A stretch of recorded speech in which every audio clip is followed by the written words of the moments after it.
talking about stimulation. Now, the issue is the ECB, the people at the Swiss Bank, the Swedish National Bank, the Riksbank, which is the Swedish National Bank, and all these other banks saying, we're using negative interest rates, we're buying these bonds, we're trying to stimulate the economy. I say absolute nonsense. Goldfish do. Why? Because the guys that invented QE, Japan, back in the mid-80s, and they had a real big bubble, and during that bubble, the Japanese would come to New York and spend large amounts of money. They bought up the Empire State Building, Tush, and all the prime businesses, and the Americans sold it to them freely, happily, which is a sign.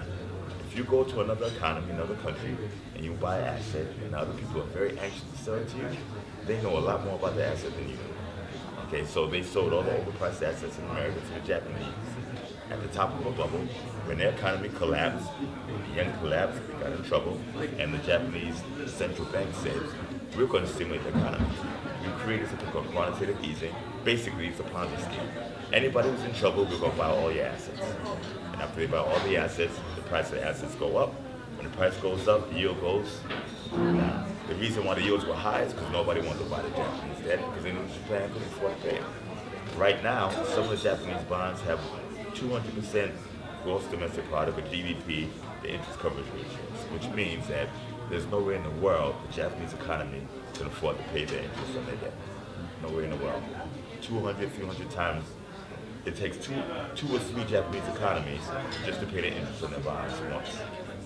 So they keep rolling the bonds over, they never pay the bonds back, and they keep servicing interest. When they keep doing that, the interest bill gets larger and larger. But they say as long as we never have to pay everything back, it doesn't work. It doesn't matter. And we're using quantitative easing, and we're stimulating our economy. 1985, 1986. So everything is fine. And Japan was trying to fight off deflation, which basically means all the asset prices are going down. So that was 1985-ish, 6-ish, something like that. I was in high school, college. It is 2016 now. Guess what country is still fighting deflation? Japan. And they've been fighting deflation from 1985 when they invented QE to right now, all the way through.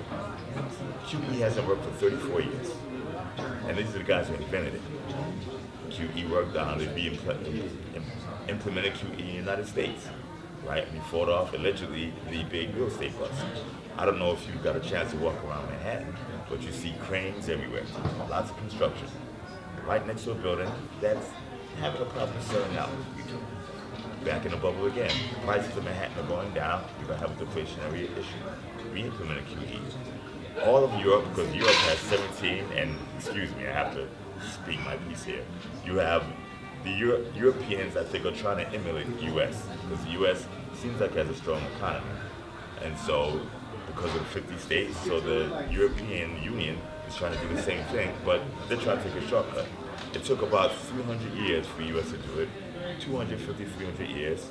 We had slavery, we had a civil war that decimated, took out 10% of the male population, and we had 2.5 centuries, and 2 world wars, and those world wars weakened the Europeans and the Asians because they took place on European and Asian soil.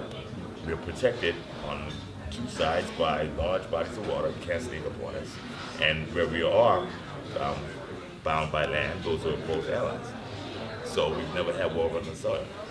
So all these things, I think, the European Union forgot to take into consideration. And in the U.S., everybody speaks the same language. We all have the same federal law.